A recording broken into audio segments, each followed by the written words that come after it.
ሰላም ለሁላችሁም ወደ ቻናሉ እንኳን ደህና መጣችሁ።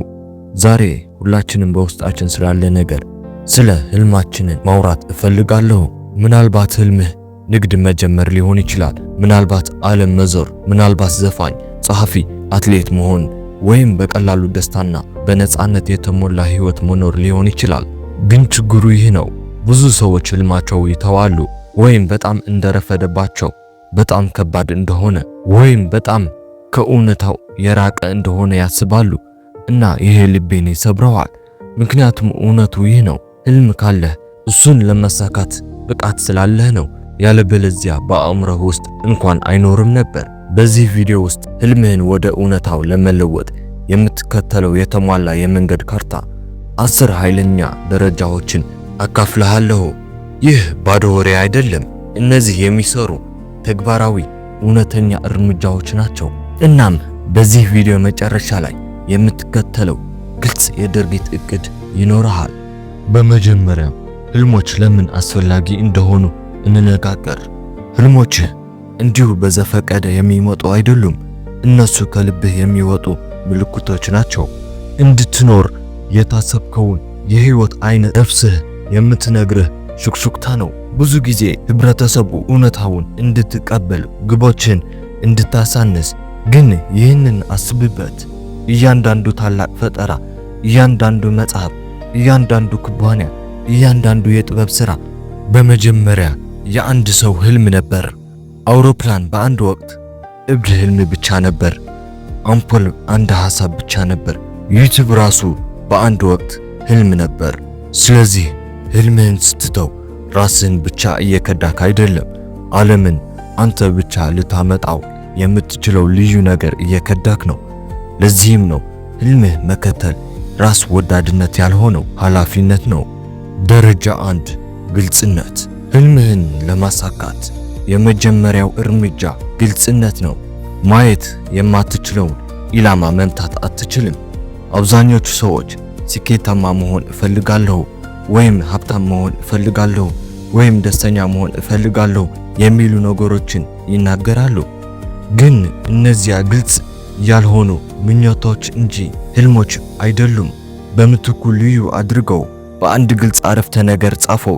ለምሳሌ ሀብታም መሆን እፈልጋለሁ ከማለት ይልቅ በምወደው ስራ በአመት 500,000 ብር ማግኘት እፈልጋለሁ በል። መጓዝ እፈልጋለሁ ከማለት ይልቅ በሚቀጥለው ክረምት ጃፓንን መጎብኘት እፈልጋለሁ በል። ግልጽነት ኃይል ነው። በህልምህ ላይ ግልጽ በሆንክ ቁጥር ወደሱ ለመድረስ እቅድ ማውጣት ቀላል ይሆናል። ደረጃ 2 እምነት። ሁለተኛው እርምጃ እምነት ነው። በህልምህ የማታምን ከሆነ ሌላ ማንም አያምንም። እምነት ነገሮችን አስቸጋሪ ሲሆኑ እንድትቀጥል የሚያስችልህ ነዳጅ ነው። እውነቱ ግን አብዛኞቹ ሰዎች ሳይጀምሩ ይተዋሉ፣ ምክንያቱም የማይቻል እንደሆነ አስቀድመው ራሳቸውን ስላሳመኑ ነው። የሐሳብ ለውጥ ይህ ነው። በዚህ ዓለም ውስጥ አንድ ሰው እንኳ ከዚህ በፊት ካደረገው ታዲያ ይቻላል። ስለዚህ እምነት መገንባት ጀምር። ይህ ፈጣን ልምምድ ነው። ህልምህ ለምን የሚቻል እንደሆነ 5 ምክንያቶች ጻፍ። ትልቅ መሆን የለባቸውም። ህልምን ሊያሳካ የሚችል መሆኑን ለአእምሮ ለማስታወስ በቂ ናቸው። ለምሳሌ ለመማር ፈቃደኛ ነኝ፣ ጽናት አለኝ፣ ሌሎች ሰዎች አድርገውታል፣ የኢንተርኔት መዳረሻ አለኝ፣ በትንሹ መጀመር እችላለሁ። እምነት የተወለድክበት ነገር አይደለም፣ የምትገነባው ነገር ነው። ደረጃ 3 ራዕይ። ሶስተኛው እርምጃ ራዕይ ነው። ራዕይ ህልምህን በእውነታው ከመኖሩ በፊት በአእምሮ ውስጥ የምታየው ችሎታ ነው። ለ30 ሰከንዶች አይኖችን ጨፍን እና ያንን ህልም የምትኖርበትን ሁኔታ አስብ። እይታዎቹን፣ ድምጾቹን፣ ስሜቶቹን አስብ። አእምሮ በአእምሮና በእውነታው መካከል ያለው ልዩነት አያውቅም። በቀላሉ የምታሳየውን ያምናል። ለዚህም ነው ምስላዊነት በጣም ኃይለኛ የሆነው። የራዕይ መግለጫ ጻፍ፣ በየማለዳው አንብበው። ራዕይህን በግልጽ በጨረስክ ቁጥር ተነሳሽነትህ የበለጠ ጠንካራ ይሆናል። አራተኛ ግብ ማውጣት። ህልሞች መዳረሻዎችህ ናቸው፣ ግቦች ደግሞ ካርታዎችህ ናቸው። ግልጽነትና ራዕይ ካገኘህ በኋላ ህልምህን ወደ ትናንሽ ሊሳኩ ወደሚችሉ ግቦች ከፋፍላቸው። ለምሳሌ ህልምህ ማራቶን መሮጥ ከሆነ ዓመታዊ ግብህ በ12 ወራት ውስጥ ማራቶን መሮጥ ሊሆን ይችላል። ወርሃዊ ግብህ ሳይቆም 10 ማይል መሮጥ ሊሆን ይችላል። ሳምንታዊ ግብህ በሳምንት 3 ጊዜ መሮጥ ሊሆን ይችላል። ዕለታዊ ግብህ ዛሬ 1 ማይል መሮጥ ሊሆን ይችላል። እንዲህ ስትከፋፍለው የማይቻለው ይቻላል። በአንድ ጊዜ አንድ ትንሽ እርምጃ። ደረጃ 5 ስትራቴጂ። አሁን ስለ ስትራቴጂ እንነጋገር። ግብ ምን ማድረግ እንዳለብህ ይነግርሃል። ስትራቴጂ ደግሞ እንዴት ማድረግ እንዳለብህ ይነግርሃል። የምትፈልገውን አስቀድመው ያሳኩ ሰዎችን መንገድ አጥና። ህልምህ የዩቲዩብ ቻናል መገንባት ከሆነ የሰሩትን ፈጣሪዎችን አጥና። ህልምህ ንግድ መጀመር ከሆነ ከስኬታማ ስራ ፈጣሪዎች ተማር። መንኮራኩርን እንደገና መፍጠር አያስፈልግህም። ስኬትን መምሰልና ከዚያም ልዩ የሆነ ንክኪህን መጨመር ብቻ ነው የሚያስፈልግህ። ደረጃ 6 ልማዶችና ዲሲፕሊን። ይህ እርምጃ ብዙ ሰዎችን የሚወድቁበት ነው። ተነሳሽነት ጥሩ ስሜት ይሰጣል፣ ግን አይቆይም። ውጤት በእውነት የሚፈጥረው ዲሲፕሊን ነው። እንኳን ስሜት ባይኖርህም የመቀጠል ችሎታ። ጥርሶችን መቦረሽ አስብ። ይህን ለማድረግ ተነሳሽነት አያስፈልግህም። በቀላሉ ታደርገዋለህ፣ ምክንያቱም ልማድ ነው። ህልምህን እንዲሁ ነው መቅረብ ያለብህ። ወደ ግብህ የሚያቀርቡህን ዕለታዊ ልማዶችን አውጣ። መጻፍ ትፈልጋለህ? በቀን 500 ቃላት ጻፍ። ጤናማ መሆን ትፈልጋለህ? ለ3 ደቂቃ ስፖርታዊ እንቅስቃሴ አድርግ። የዩቲዩብ ቻናልህን ማሳደግ ትፈልጋለህ? በሳምንት 1 ጊዜ ለጥፍ። ምንም ሰበብ የለም። ትናንሽ ልማዶች በየቀኑ የሚደጋገሙ በጊዜ ሂደት ታላቅ ውጤት ይፈጥራሉ። ደረጃ 7 አካባቢና ሰዎች። አካባቢ የወደፊትን እድልህን ይቀርጻሉ። ሁልጊዜ በሚጠራጠሩ አሉታዊ ሰዎች ከተከበብክ በመጨረሻ ራስን ትጠራጠራለህ። ነገር ግን ህልም አላሚዎች፣ ፈጻሚዎችና አዎንታዊ አስተሳሰብ ካላቸው ሰዎች ጋር ከተከበብ ጉልበታቸው ያነሳሳሃል። ራስህን ጠይቅ፣ በህይወቴ ውስጥ ህልሜን የሚደግፈው ማን ነው እና ጉልበቴ የሚያማጥጠው ማን ነው? ከሚያነሳሱ ሰዎች ጋር ብዙ ጊዜህን አሳልፍ እና ወደ ኋላ ከሚጎትቱ ሰዎች ጋር የምታሳልፈውን ጊዜ ቀንስ እና አካላዊ አካባቢህን አትዘንጋ። እድገትን የሚያበረታታ ቦታ ፍጠር። ማጥናት ከፈለግ ንጹህ ጠረጴዛ አዘጋጅ። ጤናማ ምግብ ማብሰል ከፈለግ ማቀዝቀዣህን በጥሩ ምግብ ሙላው። አካባቢ ከፍላጎት የበለጠ አስፈላጊ ነው።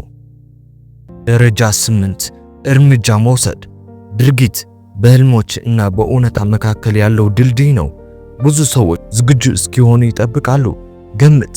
100% ዝግጁ እንደሆንክ በፍጹም አይሰማህም። ትክክለኛው ጊዜ የለም። ከአለህበት ቦታ ባለህ ነገር ጀምር። ያንን የመጀመሪያ ቪዲዮ ለጥፍ። ያንን የመጀመሪያ ስልክ ጥሪ አድርግ። ያንን የመጀመሪያ አንቀጽ ጻፍ። ፍጹም አይሆንም እና ምንም አይደለም።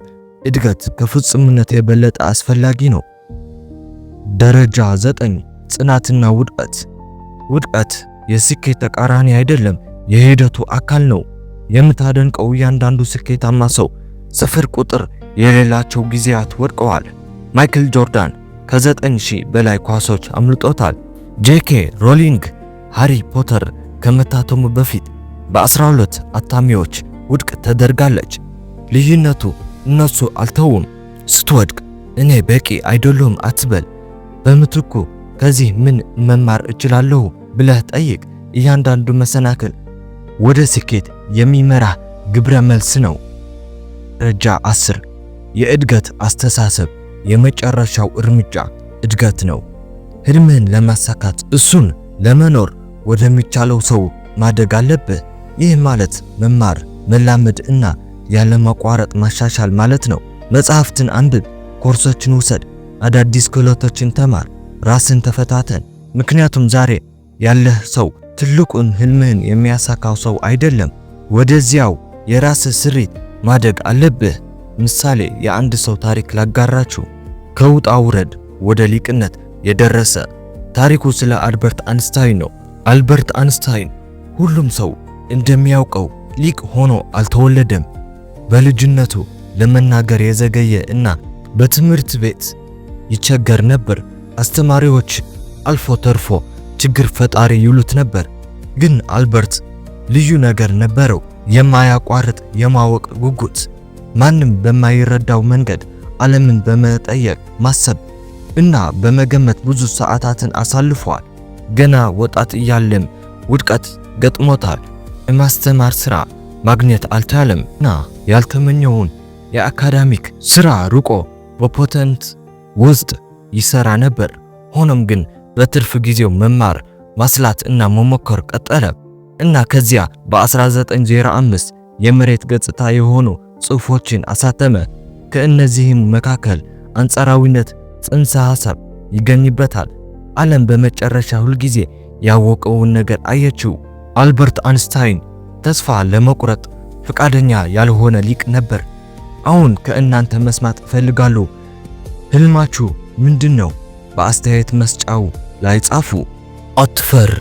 አንዳንድ ጊዜ ዝም ብሎ መናገር ወይም መጻፍ እውነተኛ ለማድረግ የመጀመሪያው እርምጃ ነው እና አስተያየትን የሚያነብ ሌላ ሰው ህልሙን ማሳደድ እንዲጀምር ልታነሳሳ ትችላለህ። እሺ፣ ይህንን ላስታውስ። ዛሬ ህልምህን ለማሳካት 10 ደረጃዎችን ተመልክተናል። ግልጽነት፣ እምነት፣ ራዕይ፣ ግቦች፣ ስትራቴጂ፣ ልማዶችና ዲሲፕሊን፣ አካባቢ፣ ድርጊት፣ ጽናት፣ እድገት። እነዚህን እርምጃዎች ከተከተልክ ህልምህ እንዲሁ ምኞት መሆን አቁሞ እቅድ መሆን ይጀምራል። ይህንን አስታውስ። ህልምህ ትክክለኛ ነው። ህልምህ ይቻላል እና እውነተኛ ሊያቆምህ የማይችለው ብቸኛ ሰው አንተ ነህ። ስለ ተከታተላችሁኝ በጣም አመሰግናለሁ። ይህ ቪዲዮ ካነሳሳችሁ ላይክ አድርጉ። ለተጨማሪ አነሳሽ ይዘቶች ሰብስክራይብ አድርጉ እና ይህንን መልእክት መስማት ለሚፈልገው ሰው አጋሩ። ህልማችሁን ማሳደዳችሁ ቀጥሉ። ዓለም አንተ ብቻ ልትፈጥረው የምትችለውን እየጠበቀ ነው። በሚቀጥለው ቪዲዮ እንገናኝ።